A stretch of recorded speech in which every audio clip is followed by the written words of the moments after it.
I'd like to start by saying something which is obviously glaringly obvious to all of us now, which is that the resistance committees were right when they refused to speak to the generals, when they refused to give them a platform, when they refused to side by elites who signed a very unworkable framework agreement. They were right.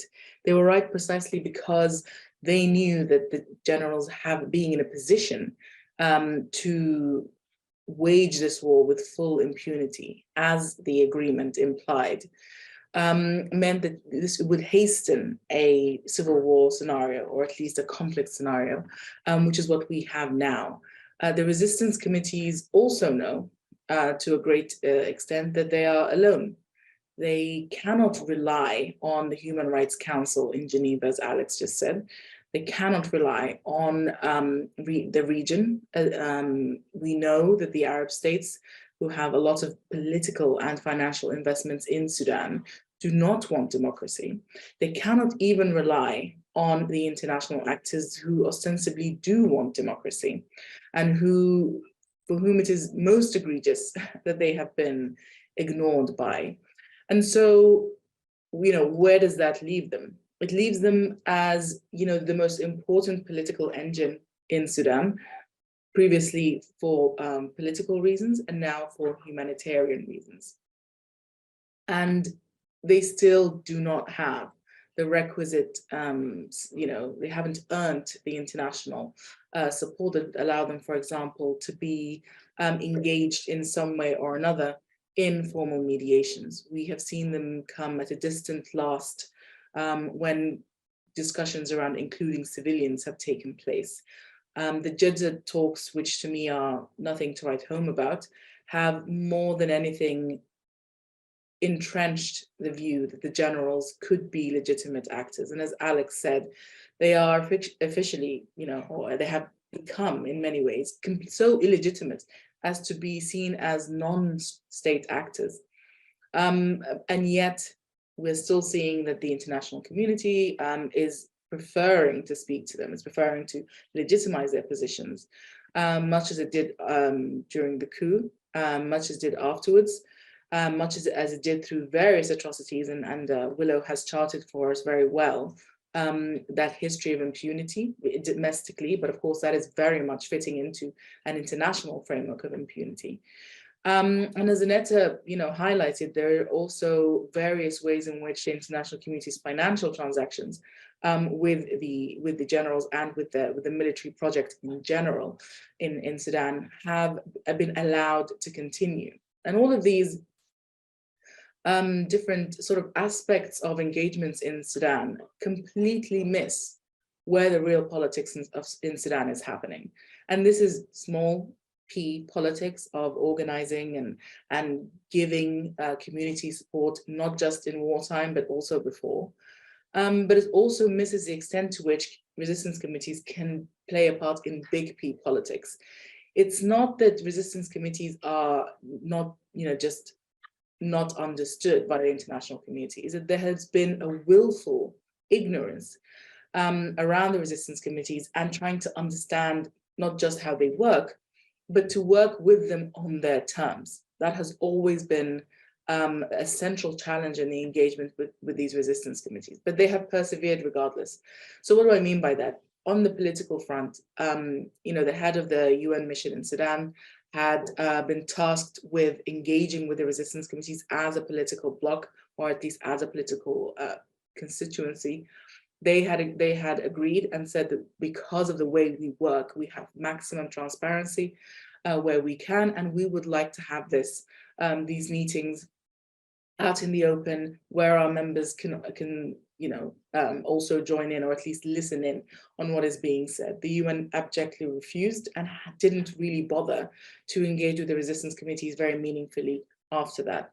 Now that we're talking about humanitarian response, and I've been in several meetings just this week around the humanitarian response and what is required, there is this push to have the resistance committees effectively become implementing partners for INGOs and the UN while they try and figure out how to engage in Sudan, rather than seeing that the work is already being done and falling in lockstep behind the resistance committee. So, at every turn, whether on the diplomatic political front or on the humanitarian front, we're seeing resistance committees effectively being sidelined because they won't fit a mold, rather than looking at Sudan as an opportunity to engage with a robust, independent, engine that has outlasted, frankly, not just the regime's repression and division tactics, but also the international community's shunning, if you will.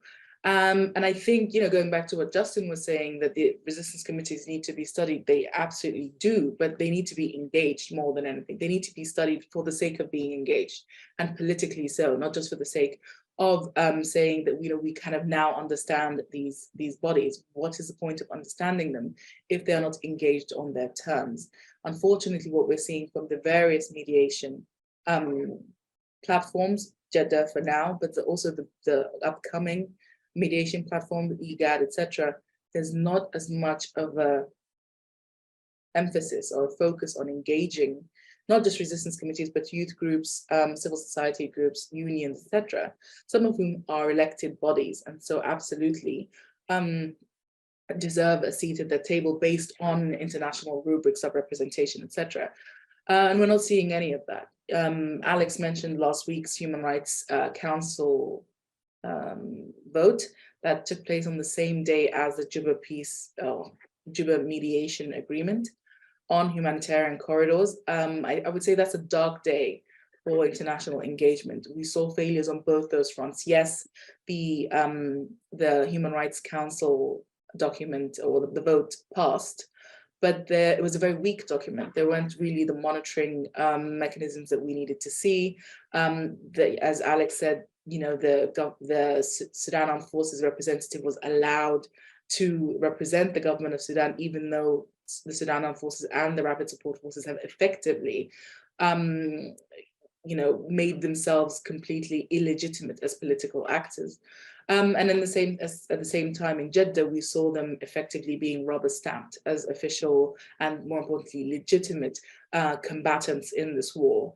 I don't know if anyone's been following what's been happening today, or in the past week, but we have seen successive rounds of fighting in not just densely populated areas, but also in institutes of knowledge, hospitals, parts of the city that hold either knowledge or services or are key to the communities in which they're in. It's quite clear that while the generals are fighting each other, they're also fighting the people of Sudan. And on that front, they are very much united. We're seeing, this iconoclastic drive by the generals to completely sort of eradicate any trace of civilian life that could be used to relaunch civic politics, either during or after some kind of ceasefire is negotiated, and that's by no means soon. EJ earlier mentioned that this doesn't look like it's anything going to end anytime soon, and I would agree with that, because neither side, and I'm just saying, there are two broad sides, but within them, of course, there are factions. But broadly, neither the Sudan Armed Forces nor the Rapid Support Forces have any interest right now in a ceasefire. So we're not going to see that anytime soon. It therefore behooves the international mediation platforms, whether it's in Jeddah, although I don't pay much attention to Jeddah anymore because I don't think that's a very useful platform, or elsewhere, IGAD, etc., without the engagement of this, not just one or two representatives from the civilians, but several representatives from the civilian bloc, these talks will amount to nothing. What's interesting is that the UN, which obviously has a lot of deserved criticism, has done this differently in Libya. In Libya, the civilians were the core of the mediation, and the generals were sort of invited to join that mediation. And some, like Haftar, for example, was at some point not engaged, at other points engaged. So the central part, the central focus of the mediation was the civilians. We're seeing that the complete opposite of that in Khartoum, which is quite egregious because Sudan has such a well-developed civil society space.